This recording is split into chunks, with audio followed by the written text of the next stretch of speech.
Hello, ladies and gentlemen. My name is Kieran Roditelli. I'm the host of the Crowdfunders, a podcast about crowdfunding stuff, basically. And I interview people that had huge success on Kickstarter, community manager, of platform retailers, anyone that can have an impact on the conversation of all the crowdfund things. So if you are a crowdfunding lover back here, you're gonna have fun. There is a lot of behind the scene that we talk about with the guesses, and of course, if you are a future creator, this is a podcast for you as well, because there is a lot of knowledge shared, and if you are already a crowdfunding creator, this is for you as well. So it's for everyone as interested in crowdfunding. My first guest was Andrew Russell Birkett, that is the co-founder and owner and director-chief of Atheris Publishing, a company that produces board game, comics, and novels.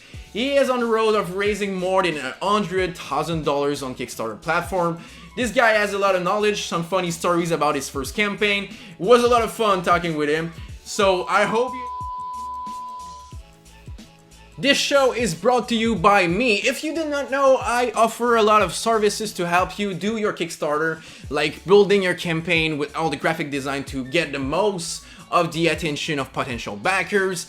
Also, I offer consulting. I do help for free as well. So if you want to send me a little DM, if you got a question, I will answer with pleasure to help you. The consulting is more if you got like a question, I will answer all with a phone call or a video chat that we are gonna be like 100% on your thing, helping you to get the best result. Also, I am the ad booker for alternate comics, and I have something coming up as well that is kind of secret that I'm right now booking ahead for it. So if you got a Kickstarter coming up, I can book ahead in a book with a cool distribution in Diamond Distribution Preview. So I can help you with your crowdfunding campaign or your upcoming one. If you need any help, I'm your guy. Let's go to the show. So man, I love it. An article you have right like a couple months ago when you were running your comic book Kickstarter. And there was a first line I found really interesting because I had pretty much, I guess, the same way and the same reason why I started Kickstarting you. What you said is it was when I started what will become Atheris Entertainment. I was attending the University of Florida. I was broke. A broke college student. The only difference we had, I was not a student. I was just like a broke-ass guy. We could hardly afford food, never mind fund a company. That's the reason why you started Kickstarter. The idea of crowdfunding seems so sexy to a young entrepreneur because it will give me the fund necessary to actually produce a product and within giving away a big part of my company in the process. Andrew Russell Birkett. So my question out of that is actually, so you try it a different way. That was the way you chosen to actually afford your dream company. Mm-hmm. So I guess for you, by this answer, by this question, I guess the best way you think for a millennial or a youngster right now, or someone broke half to actually fund his dream is crowdfunding. And by the process, you should have tried other things. So why do you think that crowdfunding is the best way to afford his dream as a broke-ass person? So I'm going to say a caveat. I don't think it's always the best. I'll kind of allude to why that might be the case. But I think why it was best in my particular case scenario is I've always wanted to be an entrepreneur. If I didn't start this company, it would be another company.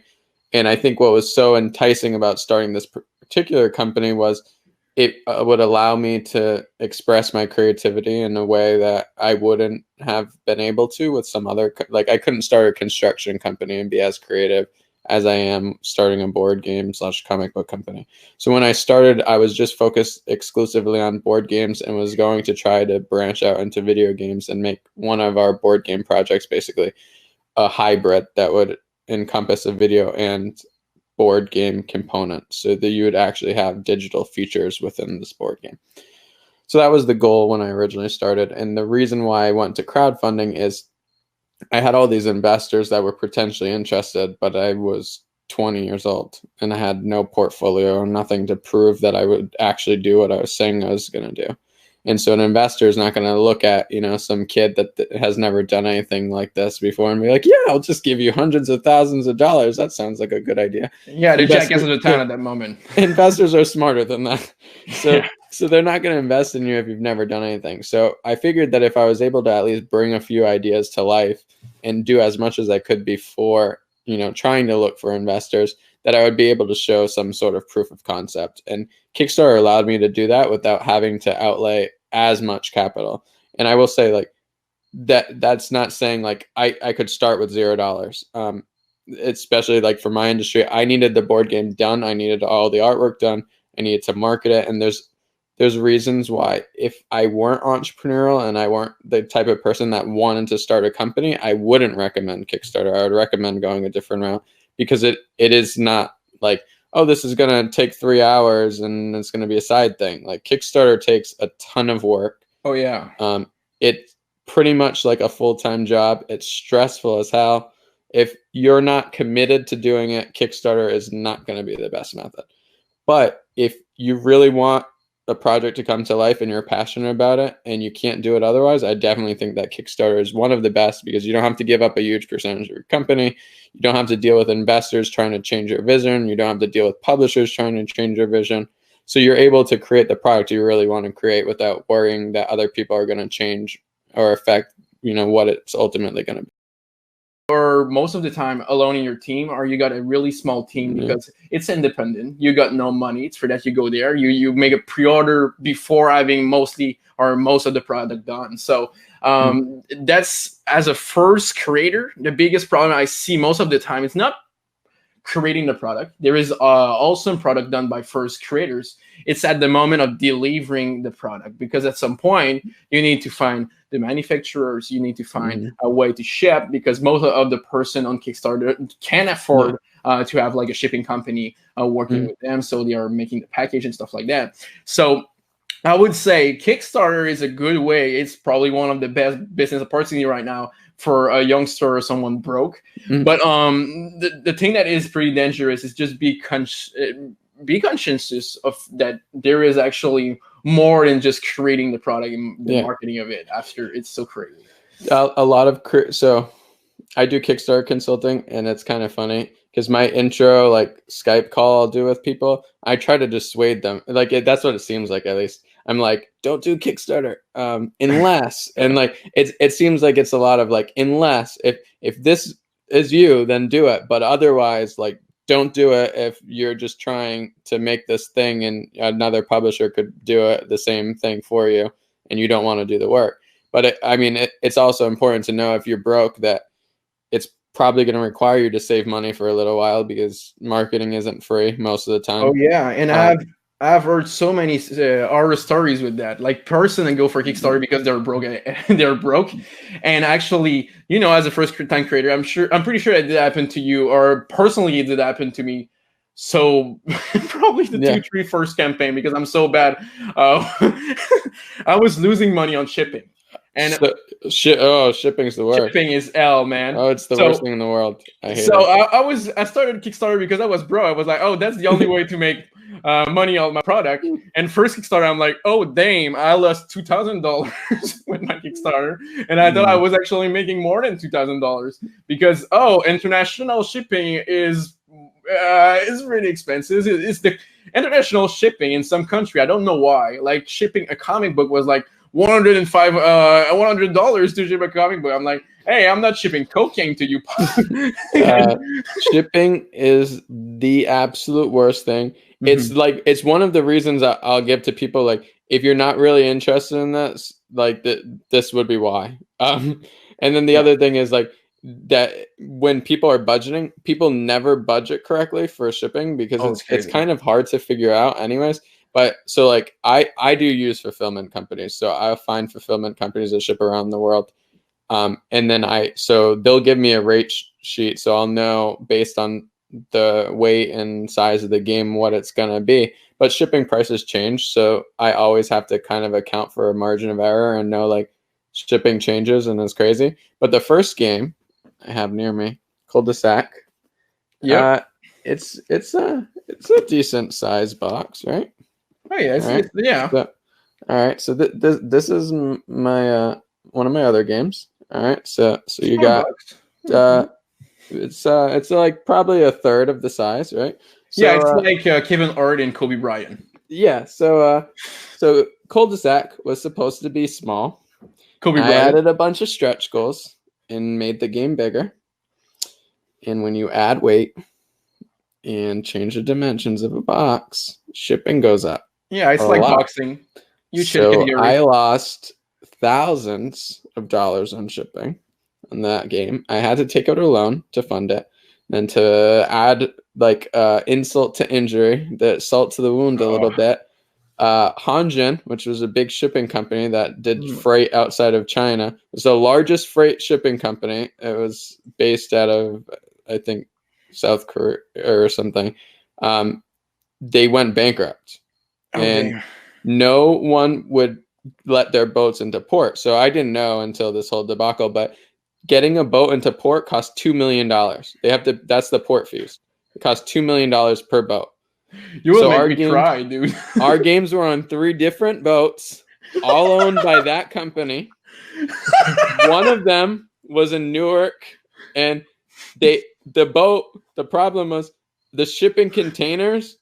Normally, they'll keep them on the boat, go through the port, and the boat gets so weighed down by the shipping containers it can go under the bridges. All the shipping container companies were like, hell no, you can't keep our shipping containers. You're never going to give them back. So they got the money for the port fees, but couldn't figure out how to get under the bridge because they didn't have enough weight. The boat was too tall. It would have hit the bridge. So they wouldn't let them unload the boat and bring it to port until they figured out their plan. So it took months of them negotiating with the shipping container companies. It was the craziest thing I've ever dealt with. Like all the major publications, like Forbes said it was the biggest shipping disaster in 100 years. And it just happened that my game was shipping at the exact same time and that they were on those ships. It was crazy. And they no one knew what was going on. Even the company couldn't tell you whether they would just never give you the products. They were so far in debt, they couldn't find the money to do anything. So we were like, oh, so our products are just never going to get here. We'll just never get the games. It was insane. So, dude, when is the documentary of that shit? On the biopic? I don't know.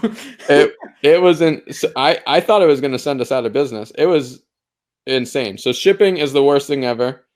I have a lot of personal vendetta against the shipping industry. Oh yeah, dude, it's pretty funny because I was watching actually a documentary about shipping drugs for the with deep web.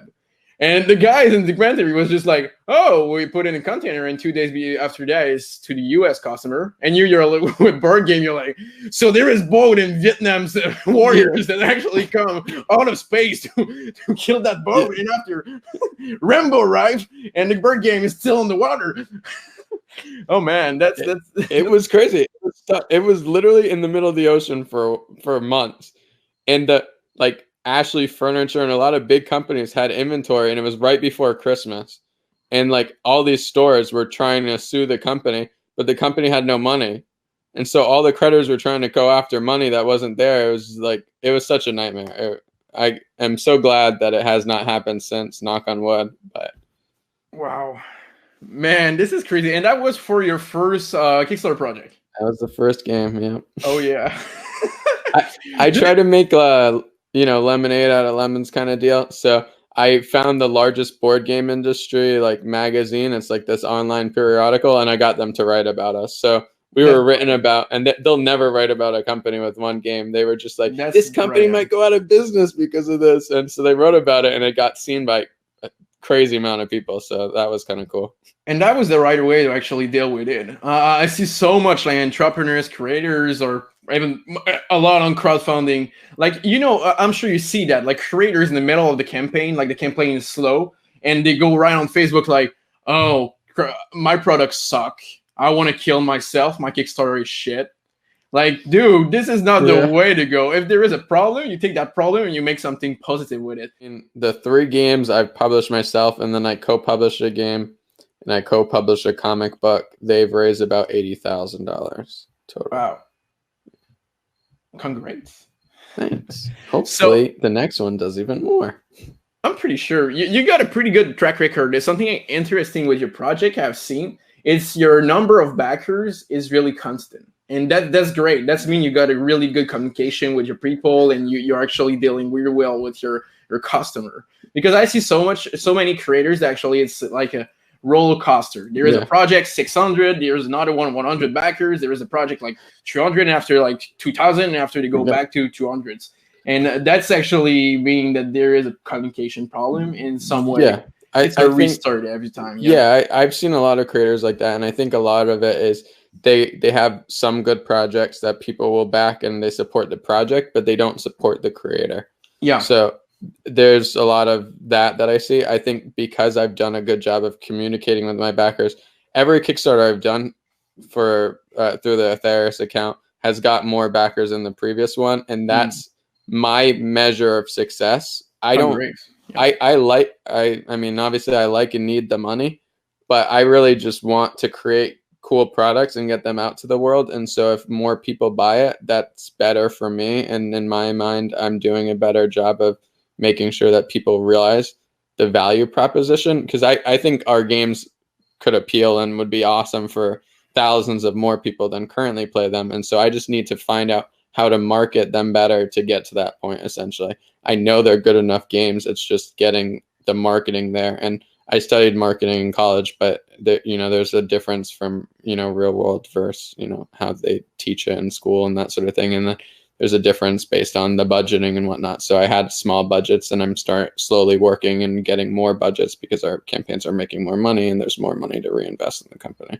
And let's go back directly to the beginning, because this is pretty interesting. You launched it, so in the same article that I was actually reading, not really well in the first case.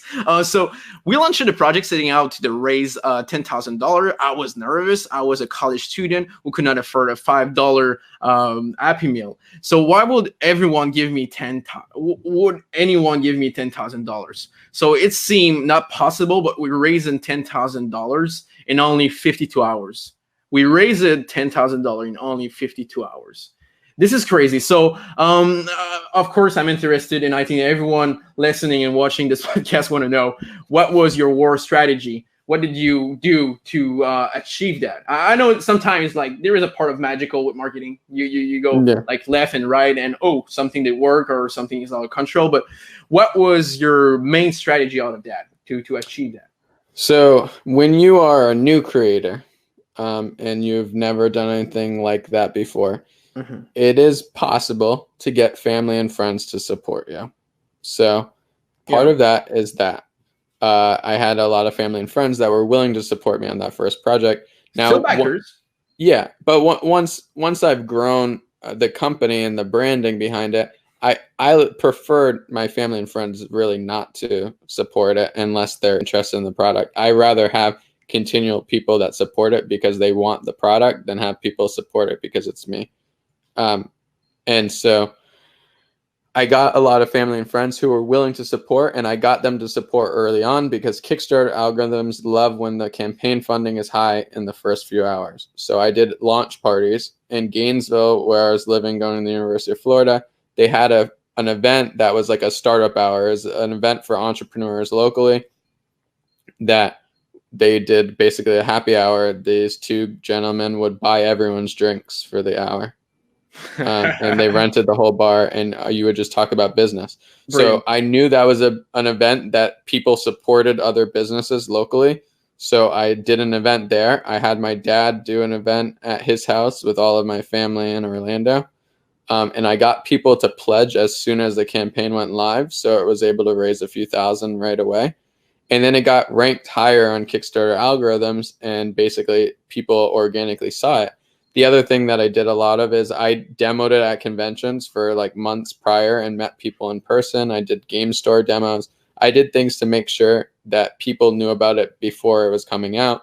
I joined every Facebook group for board games. There's a ton of them. I know for comics, it's the same thing. I've done a lot of that for comics now too. There's communities of people who want to support other creators. And I found that it was hard to find customers or potential customers, but it's not hard to find other creators. They're marketing themselves all the time. Yep. So other creators also consume the media if it's something like a creative industry like comics or board games. So other board game creators backed my project early on because they knew me and saw me talking about it and saw me supporting their projects. I've backed like 400 projects at this point.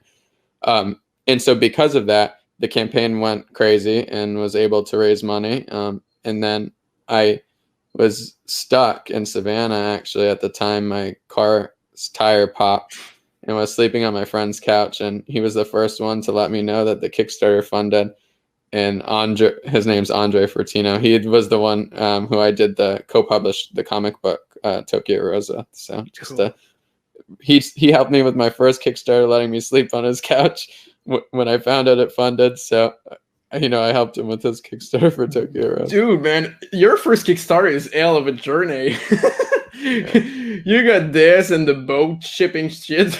This is crazy, man. You need to actually kickstart a movie about this Kickstarter. That would be epic. It was pretty crazy. There were so many things that I was like, how is this possible? How does this happen? Well, my tire, I noticed it was like completely dry rotted, and I had to drive like 4 hours home, and I couldn't make it.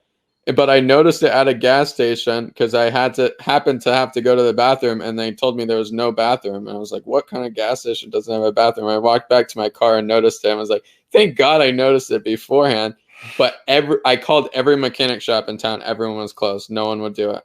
Holy I was shit. like, oh man. And then I had nowhere to stay. So my friend Andre had to let me stay. And knowing all launching a Kickstarter is so stressful, and you want to check the numbers for each second of your existence, that might have been like so frustrating for you. Like, I'm pretty sure that it was like 20 degrees outside, but for you, it was like 120.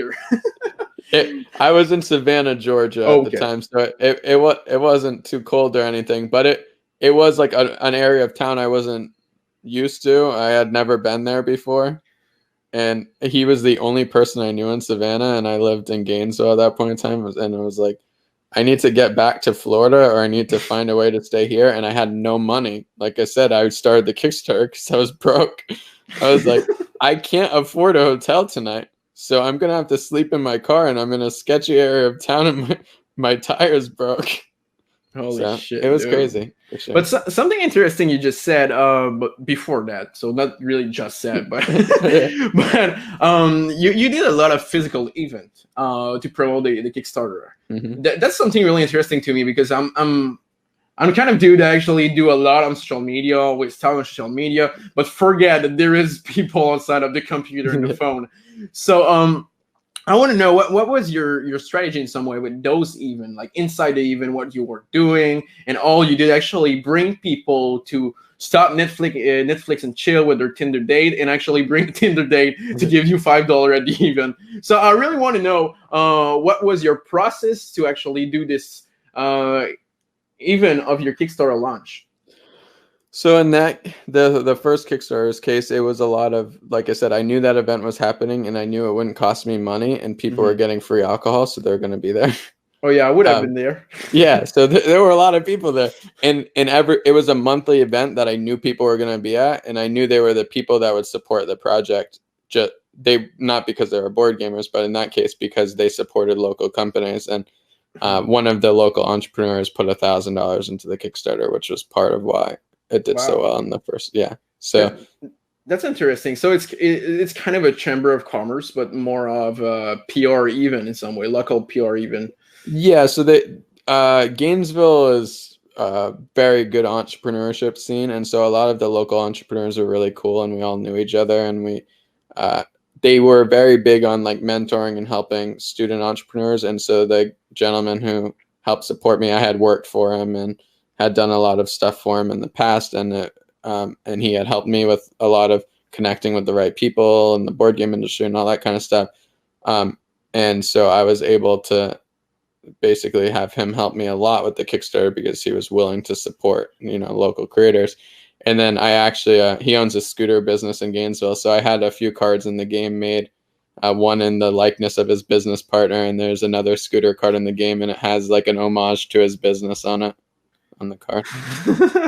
This is gold, man. I mean, I know that there is so much creators that are actually just like behind their PC and waiting to connect with people online. But what you just said, to actually go into entrepreneurs and local entrepreneurs group and just say, hey, I'm making this, because Kickstarter is no longer something that is not mainstream. Like you talk to your parents about like, oh, crowdfunding will be the thing to finance shit on the internet. Like it will still be like kind of a wizard shit, but they will kind of understand what it is. So if your parent kind of understand what it is, it's mean that actually all our generation know what it is now.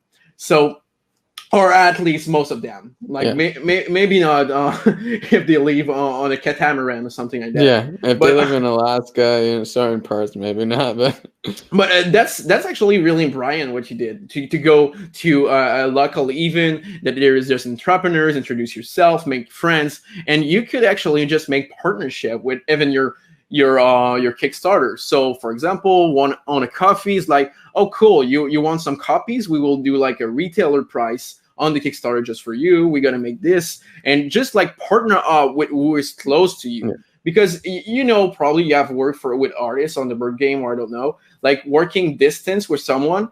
There is life, there is stuff going on. You're not always connected on your own computer and stuff like that. But with local person, like, hey, I want a meeting in 5 minutes. You get a meeting in 5 minutes, So because you're connected in some way. So it's a great way, not just to finance your project, but I think it's a great way to actually connect with a local team to make crowdfunding project.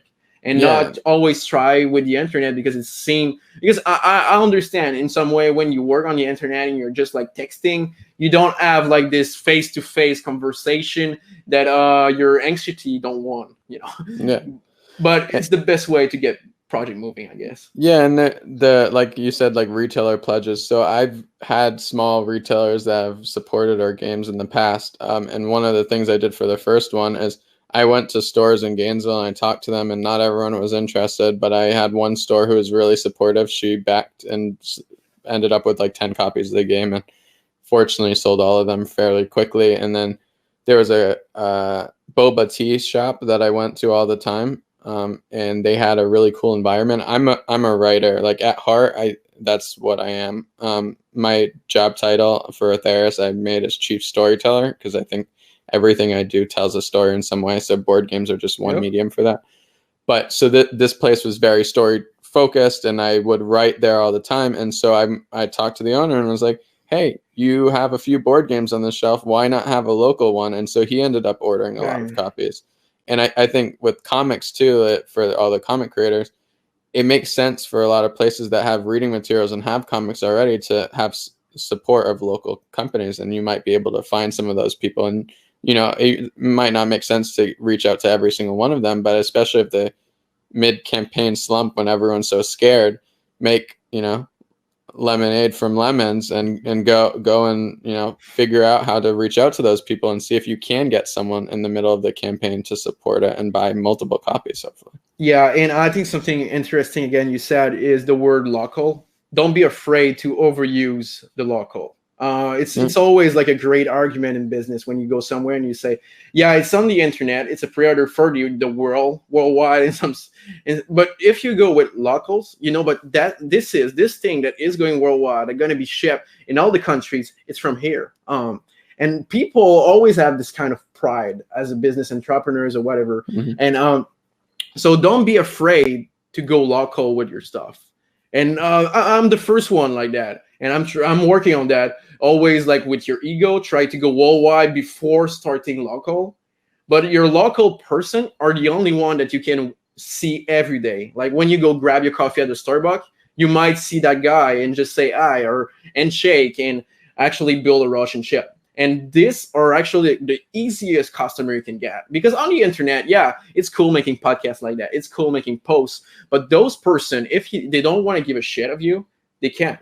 They will never see you. So that's actually the greatest, I guess, advice you can give to someone that want to raise money on the internet is like, think outside of the box. Think outside of the box of the internet. Because your local person are the only real connection you get. Your Facebook friends are just numbers until you know how to use them. And not only that, just like when you open your phone, you realize that you're competing with like 500 product. And I'm not just talking about crowdfunding and stuff like that. I mean, there is a movie trailer, there is a can of Pepsi. You're competing versus those big companies as well, because they're on the feed as well. You're fighting for the social media feed in some way. So if you're not like boom, boom, boom, boom, boom with your marketing and not doing like Pitbull song with your mouth, you are versus those big guys. So it's really important that when you like Tremont, you sell Tremont is always the good numbers to start promoting something.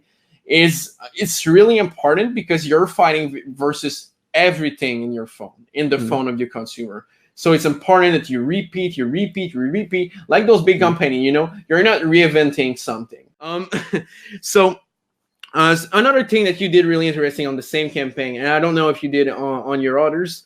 I'm a big gamer myself, so seeing on the Kickstarter page that was achievement for backers, I was like, oh, dude, that's so cool. I want to play with that campaign. And I've never seen that before, or if I have, I've forgot. But on your seeing that was so cool. That's the greatest idea ever, because everyone is like playing the stretch goal, and there is no game before you have reached your goal. It's like, oh yeah, let's reach the goal, and after that, let's start to play and invite your friend. But now with achievement, what you did, I think that since I've seen that like a couple hours ago, I'm like, every creators need to do that. This is brilliant because you're bringing more money, more people to your Kickstarter. And at the same time, you're growing your Facebook, Instagram, Twitter. You're bringing people to your newsletter. You can do whatever you want, actually, and give a little extra that won't probably cost you money if you go with digital or whatever. But this is brilliant. And so I want to know with that, what was the result? Can you explain the concept that you had for it? So I think the result was pretty positive. I think the campaign did a lot better because of it. I think like Cul-de-sac Conquest ended up having 355 backers. I definitely did not have 355 friends support the project. Like I said, I had family and friends support early on, but probably 300 of those people are people that I had never met before. And then, you know, maybe 25 of my friends were already board game people, and maybe 30 people that weren't, you know, anything associated with board games. So the majority of the people were people that just organically found it. And I think what's important is when it becomes achievement, it's something that's fun for people to do. They're normally going to do it. And then they feel more invested in it. So I had a backer who was also a retail store owner, and she ended up supporting the game and supported several of our other games before she closed down her store.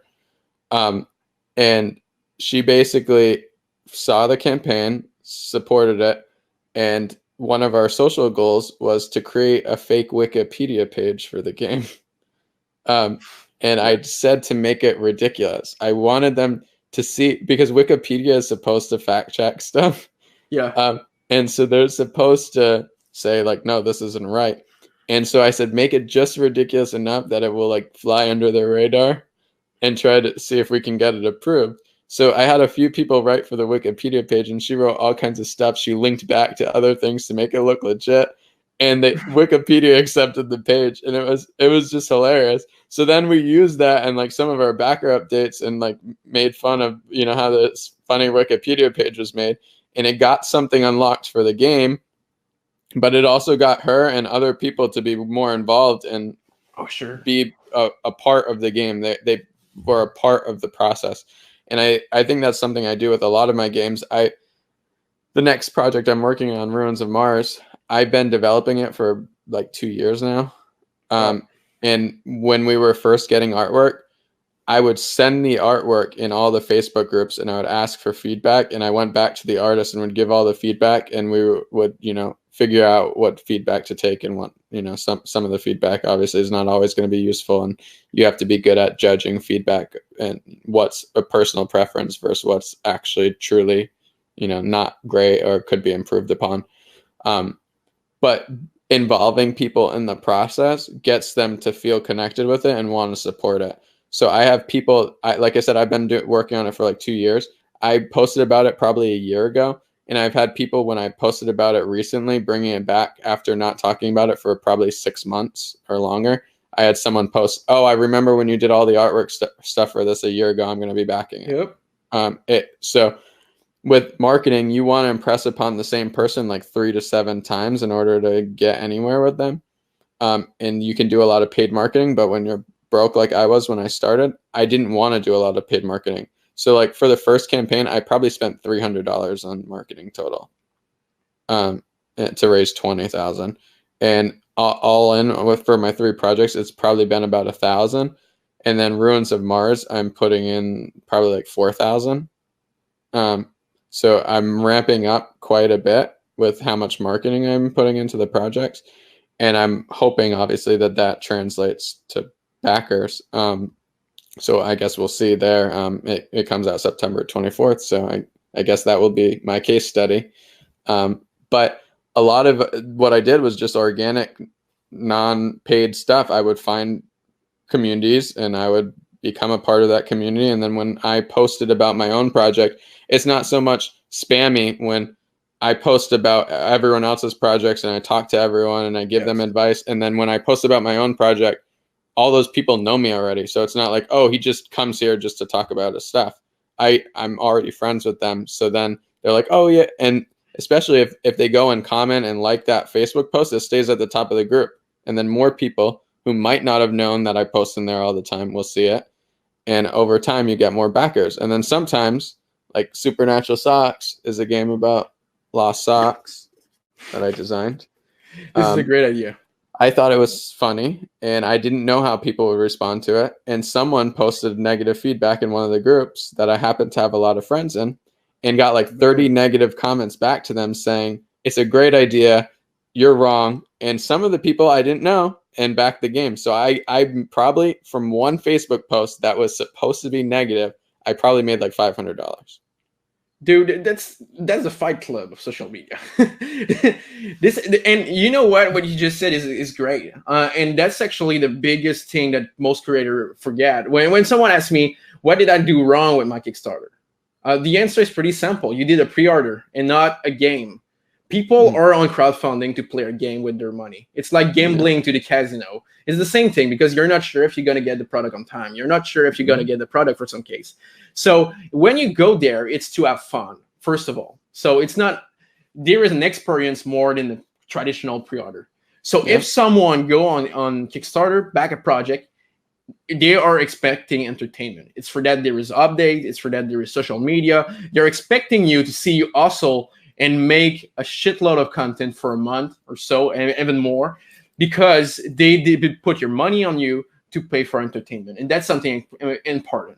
Like, how many times I've seen people increasing their pledge through the crowdfunding campaign just because I made a post or a video that was like, hey, dude, I just got like a new thing on the Kickstarter project. We got this crazy original art. Check this out. It's so cool. And someone will be like, fuck yeah, take it. That was entertaining. And that's what it is. You're not selling like something on a pre-order page on a website. You're on Kickstarter, and Kickstarter people expect entertainment, and that's the big difference that any pre-order has with Kickstarter. And so Kickstarter displays the number of backers for a reason. Psychologically, people want to be like other people.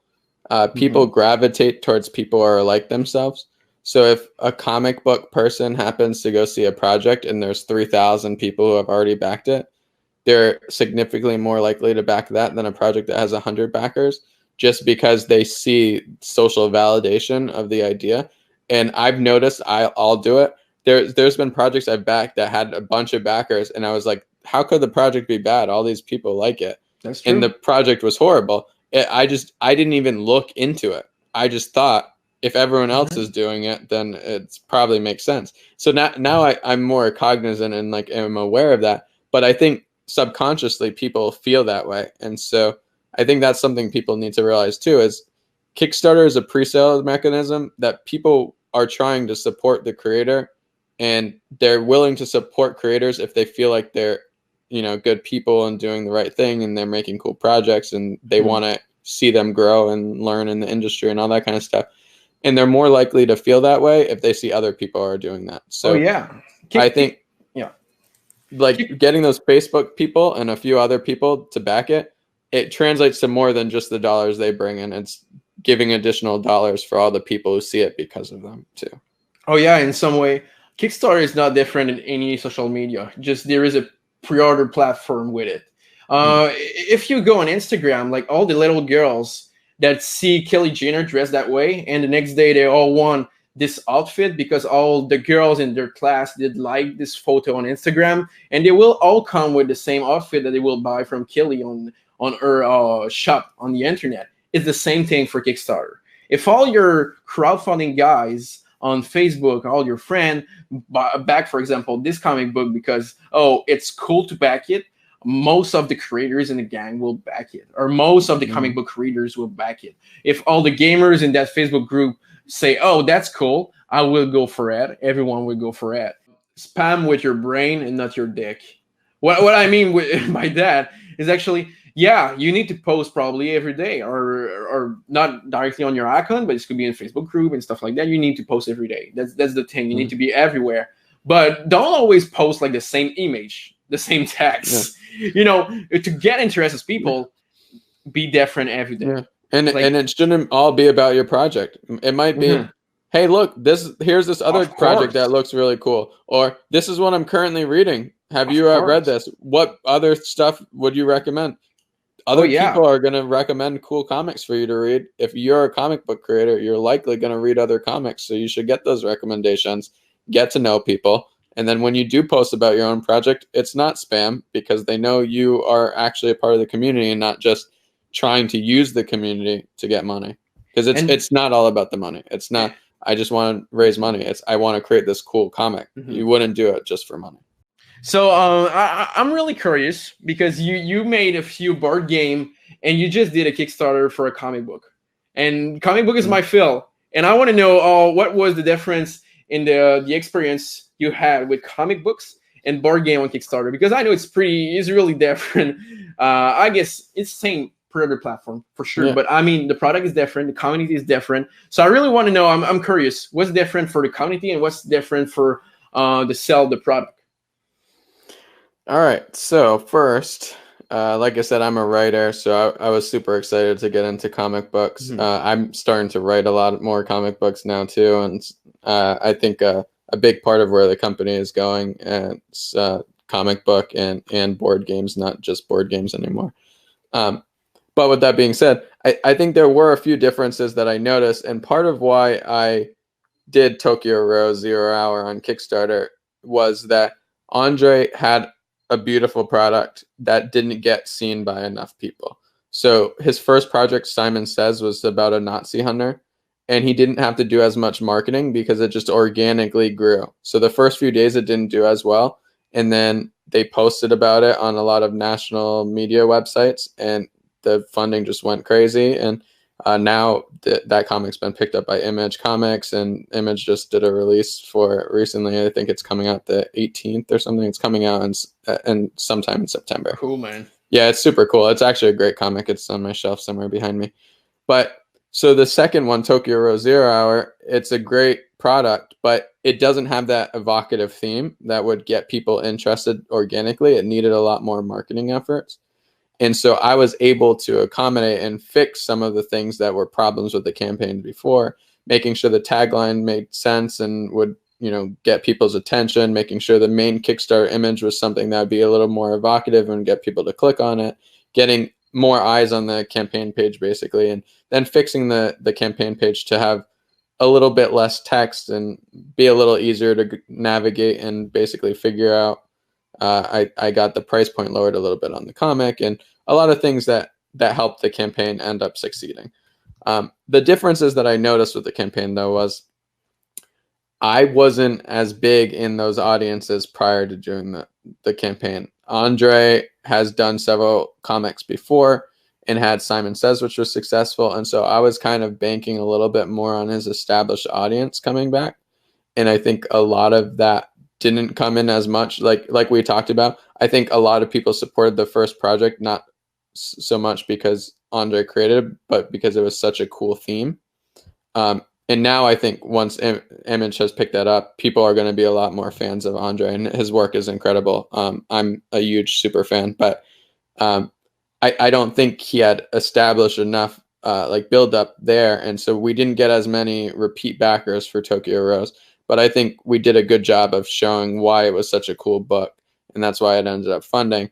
But it took a little bit more work than I think board games do. I think it was a little more difficult to get the number of backers up. I think with comic books, people are willing to spend maybe a little bit more money than they would with board games compared to what the retail price is. So the retail price of a comic, they might be willing to pay a little bit higher than that on Kickstarter. With board games, you have to be kind of on par with what the price would be if it was in a retail store.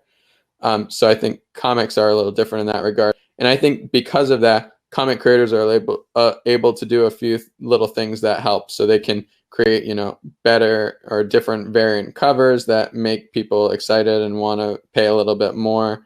They can do things like postcards and bookmarks and different supplementary products that can help them raise a little bit more money. So I think that's a little different than board games. But I think ultimately a lot of the things are the same. If you join the right communities and you become a part of the community well in advance, that's something I did that I think was actually successful. Is I did meet people like you through the community, and I joined those communities far in advance of doing the Kickstarter. And I wasn't there just to say, hey, look, I have this Kickstarter I'm about to do. I was there to be friends with people and meet people. And then it just happened that when I did do the comic book project, that some of those people were there to support me, and I supported a lot of them as well. Oh yeah, dude, that's something I say so much to creators. Like, is someone to come to me and say, hey, dude, I get no backers on my project. I'm just like, well, the reason number one is people will invest in you if they know you. That's normal. I mean, why would you buy? Why you go? For example, you're outside of the country. You're looking for a restaurant. The first thing you will do is look for franchise, because you don't know. For example, you're just like, you're looking for franchise, and the reason why just you're comfortable with that food. You know what you're going to people with really good reviews, because you assume if other people liked it that you'll like it too. People look for what's familiar or what they feel like other people have liked. So if a restaurant has a 5-star Yelp review, people are more likely to go there. The food might be just as good as a restaurant with a 2-star Yelp review that happened to have one person write a negative review. And, it just doesn't have as many reviews, but people will always rather, if they don't know any better, go to the one with the 5-star review, because they just see that as like other people are doing this. And I think that's something that you mentioned, like your Facebook friends, if they befriend you and they're comic creators and they want to support other creators, once they know you and feel like, I want to help this person out, they're way more likely to support it, especially if there's already that external validation of like other friends commenting. If all their friends are talking about it, they're most likely going to be interested, even if they don't know you personally. And if we go in any field of business, you're going to see that there is similar pattern to every kind of business. It's just logical. Something I was saying to a creator the other day is like, hey, why no one did buy my T-shirt? Why no one did buy my statue? I'm like, dude, first of all, it's you got a new EP. So it's important that you understand that actually this is your number one for your comics. And people doesn't know your EP, doesn't know you. You're a new curator. So actually, you got hundreds of backers that were people that were trying you out, that were trying your EP, that was actually interested in you because you did talk to them, you did actually make interest. That was great. But the reason why you did not sell merch, you did not sell T-shirt and statue, it's just normal. Like if you have choice to buy a statue from a character that has you don't know who he is, or go to your comic book shop and buy Batman that you've been fan for 20 years, you're going to buy what you have been fan for 20 years for the simple reason that this is what you're invested in. So it's the most important thing for your Kickstarter. Just if it's a new thing and you are a new guy, the most important thing is just like, hey, make cheap product that are really easy and affordable so people can try you and will be willing to try you whoever you are. And you on your marketing, be sure that you actually just like be the most friendly as possible, connect with people. I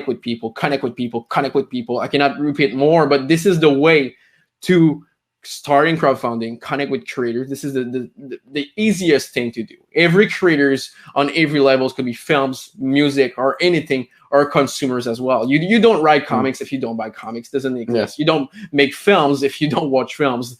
That doesn't exist. So, and the easiest to connect with are creators. So First step first is connect with creators, showcase who you are, tell them what you're gonna do, and be interested in what they do, because you are also a customers. And if you want sell something, just connect with them and know what their product are, and just be interested, and they will be interested in you. That's the game. Yeah. And people, if you go and support a comic book project and you message the creator and you say, hey, I'm looking to do a comic book project, can you help give me advice on what to do?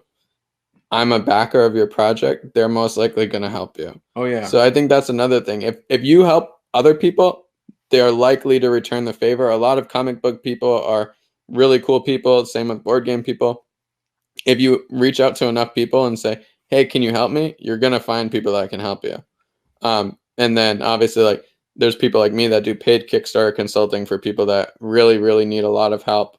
But I think that's something that's really important to like notice is if you go into a Kickstarter campaign and you have done zero research, it's way less likely to fund. And I think some of like the t-shirts and weird products that don't really add much value, people are there for the core product, which is in this case, would be a comic book. The other stuff is just icing on the cake. So maybe people aren't willing to spend $20 on a shirt that has your character because they don't know that character yet. But once you build up more branding around the character, maybe they will. But for the first project, you probably should just kind of keep it simple and only give them other products that will help provide a better experience for their core product. So I'm cool with like bookmarks and things that I would use while reading the comic book, but I'm likely not going to pay more money for a t-shirt because I have no need to wear a t-shirt from some brand that no one's ever heard of. You got the banking fees, you got the shipping over that if you fucked up. You have to way overestimate that budget for sure. Like we've talked about with shipping errors, people forget things and they don't budget for it. If your rewards are too expensive, you're going to end up losing money thinking that you're gaining money. You're going to think, oh, I made a bunch of money. I got this pledge for $200, but I made zero or I lost money. That doesn't do any good for the project. So it doesn't make sense to put a pledge level up thinking, okay, it's going to make a very small margin, and then you don't account for all costs and you accidentally lose money on it. So I think keeping it simple, especially for a first-time creator, so you don't make some of those mistakes. Working with someone that's made the mistakes before so they can tell you, oh, here's a mistake. Don't do that. You'll save thousands. Like, I mean, it's crazy, but like I have consulting clients where I'm just like, show me your manufacturing quote. And they show it to me, and I'm like, that's $7,000 more than you should be paying. Here you go. Here's the real manufacturing quote. And it's like crazy how much money you can save people just by knowing it. Like, I'm like, they're way overcharging you for this. They're a middleman. They work in the US and they work with a company in China. If you want it to go directly, I know who they go with. Here you go. Here's the quote. It's $3,000 instead of $10,000. So I think that's something important too, is like, whether they hire a consultant or they work with an established creator by, just messaging people that they've supported their projects before, talking to other creators is super key. The reason why my project was successful, I talked to a ton of other creators. Not all of them made board games. Some of them were in other categories, but I found out what worked and what didn't work. And then I did everything that worked for them and found new strategies, like you talked about, like making it more game-like, because I thought that would be fun and get people involved and feel like more part of the project. But you have to do stuff like that to stand out. I mean, comics and board games are cool. People want to do it. If people want to do something, there's going to be a lot of competition. So when you're in a competitive market space, you have to be different than everyone else. So the reason why I make games about lost socks or annoying neighbors is because no one else makes them. If I'm on Kickstarter, my game is normally the weirdest game on Kickstarter, which means if someone's looking for a weird game, they're coming to me. They're not going anywhere else. So I'm not competing directly with everyone else. I'm on a different platform, going for a niche within the niche.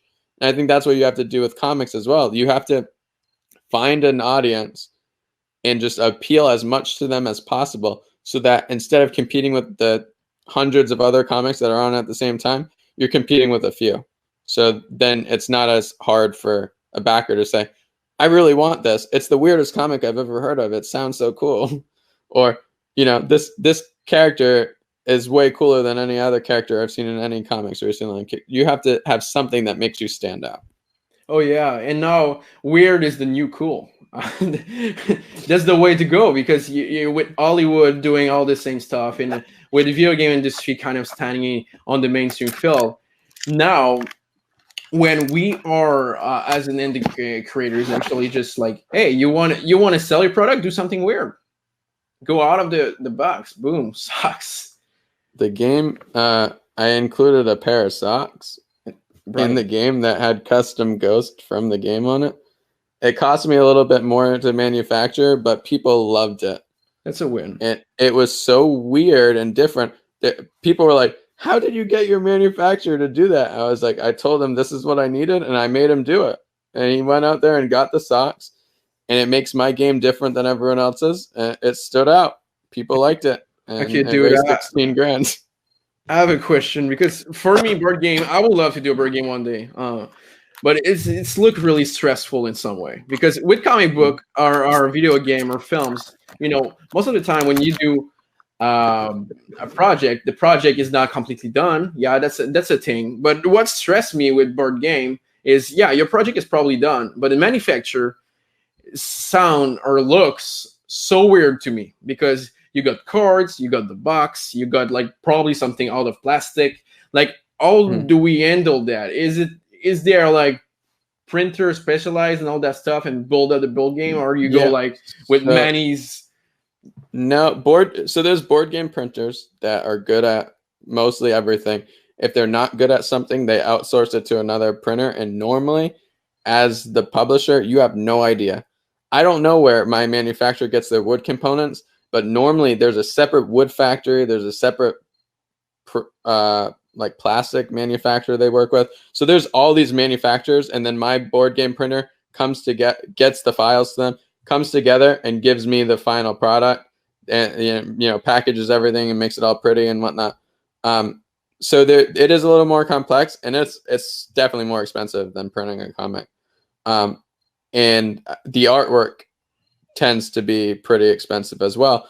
But I think what's interesting to me as when you're making a board game, if I don't design it, if I go to a designer, I'm finding a board game with no artwork, and I'm giving them a small royalty on that. And then I'm finding all the artwork, I'm doing everything, and then putting it on Kickstarter as a finished product. The only thing that's not done is it is not manufactured yet. And then all I need the Kickstarter funds for is to manufacture and ship the product. I like to recoup my artwork and other expenses, but normally that's not part of my goal. If I go over the goal, I get that back. If not, it's money lost. It's whatever. I will make the money back on the sales to retail that I get from the additional copies of the game I print. But then if I'm publishing a comic book, I don't need all the artwork before the Kickstarter. I don't need the product completely finished. I think that's a little different, because I can show people a mostly finished version of it and then finish it later. With board games, I have to have reviewers that review the game and tell people if it's good or not. And so it needs to be done. And like, some of the reviewers are super serious. Like, they told me, like, if it's not like the prototype's not beautiful, we won't do it. And they're charging me, like, one of the reviewers I'm working with, it's $600 for the review. What? Yeah. So it's $600. Wow. They're like, if the prototype is not beautiful, we won't take it. This is crazy. So I need to make them a pretty prototype. So it might cost a little bit more. So sometimes, like, I just got one of my games manufactured, like, pre-production copies before the manufacturing. And the impact of the review was there for 600 or not really? It's for the next game. I don't know yet. So that's part of my marketing. So that I'm putting, like I said, like $4,000 into marketing that one. So we'll see. Thank God, best thing ever would be if it raised just over 50,000. So I could have raised personally for my own projects, not the co-published stuff, 100 grand. But we'll see. If it got there, I would, I'd be pretty ecstatic. That's all I'm saying. So yeah, that project, Reigns of Mars, coming out on the 24th of September. You switched your art style for this one. The other book, the other games that you did were in a similar art style in some way. Why was the decision of going that way? Was it like was it strategic, or was it just like, oh, let's do this? So everything with me is pretty strategic. I'm looking off in the distance. I have a whiteboard in my office. When I got my apartment, the first thing I bought was a whiteboard. I am very big on, I write a weekly to-do list. I check off things to do every single day. I monitor my productivity like ridiculous. I work full time and do this and do Kickstarter consulting. So I work like 80 hours a week, and I need to be productive in those 80 hours and also need to know that I'm accomplishing my goals. So I write goals regularly and do like 1 month, 3 month, year, 5-year plans basically for the company and where I want to go with things.